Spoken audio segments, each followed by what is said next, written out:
Dylan Hartley has rounded on the former Northampton players who have voiced their criticism of the club after a woeful run of form that cost Jim Mallinder his job as Director of Rugby last week.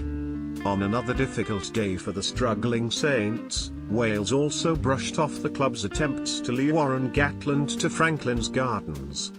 Mallinder was sacked on the 12th of December after a decade at the club, but on Sunday Northampton's losing run in the Premiership and Champions Cup extended to 9 matches. Recent results, and their steady decline since winning the Premiership in 2014, have led to several former players voicing opinions over where Saints have gone wrong, with the former England wing Ian Hunter pointing the finger at the forwards coach, Dorian West, last week. Asked about comments made by former Northampton players on social media, Hartley said, "I tread lightly on that sort of stuff, and unless you were sat in our changing room, in our kit, I don't think you should take any opinion or advice from people who are not in our group. It's not fair unless they know, and if you're not sat in our changing room you don't know. And at a time like this, when you haven't had a win, it's easy for people to point fingers, especially if you're not involved." Hartley did acknowledge that the current Northampton squad, who face the champions, Exeter, on Saturday must take responsibility for their plight, as well as for Mallinder's. "There's nowhere else to look other than ourselves for improvement and results now. The spotlight is on us. We've been through periods like this before and it is rough, but we'll come out the other side of it. 4 seasons ago we were at this stage at Christmas time, and then as the close of the season came we had to win every game to make the top 4. We ended up doing it, so it's doable. There is a way out." Wales, meanwhile, have told Northampton to forget about attempting to bring Gatland to the club.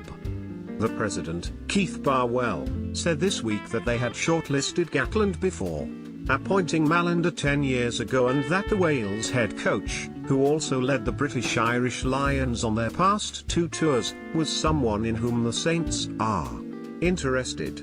"I did not lose a beat, to be honest," the Welsh Rugby Union chief executive, Martin Phillips, said when asked for his reaction to Barwell's remarks.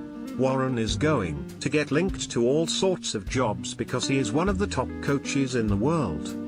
There are so few people on that list that those who are will be talked about a lot.